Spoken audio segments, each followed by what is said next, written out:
Well, journalist and political analyst Negar Mortazavi joins us for more on what this means for Iran and relations across the globe. Negar, great to have you back. First, Zarif, the foreign minister speaking in Turkey, said he's known Raisi for 30 years. He called him a reasonable person. Critics, rights activists have described him as anything but. So which is he?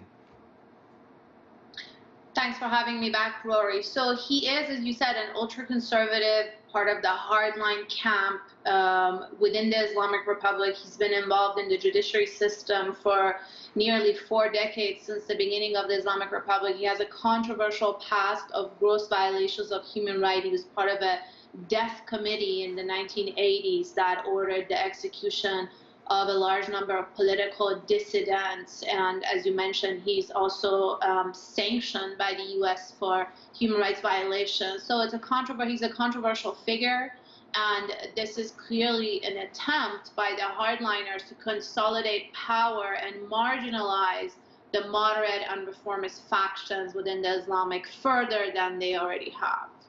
There was a big effort to boycott these elections, a boycott campaign. Was it effective? Did it achieve anything?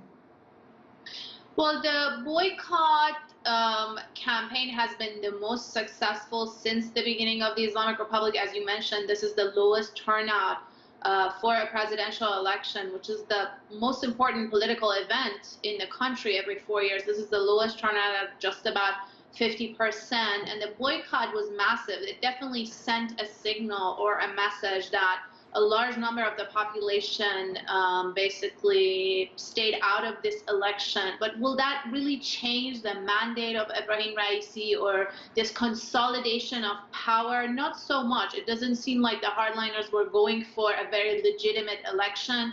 They did this very brazen mass disqualification of any rivals, any real competition for Ebrahim Raisi. The real goal was to clear an easy path to victory, because Ebrahim Raisi ran for president last time in 2017 and he lost to Hassan Rouhani. So they wanted to prevent another embarrassing loss for him and clear a path to victory in an election that seems anything but legitimate. So we've already heard that he's going to continue the official policy of working towards the Iran nuclear deal, returning obviously with Washington's cooperation if that happens. Does anything change for how Washington will deal with him, given the fact the U.S. and EU are not fans of his past history?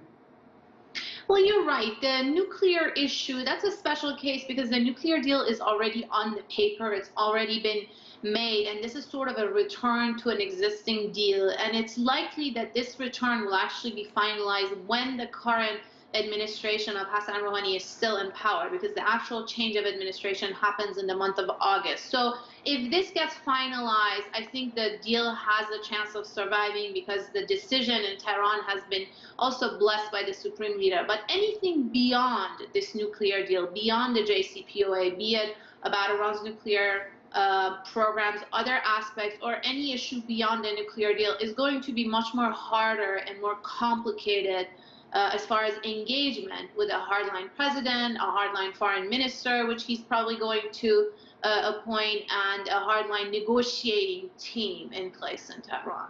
You referred to this as a consolidation of power among the hardline ultra-conservatives.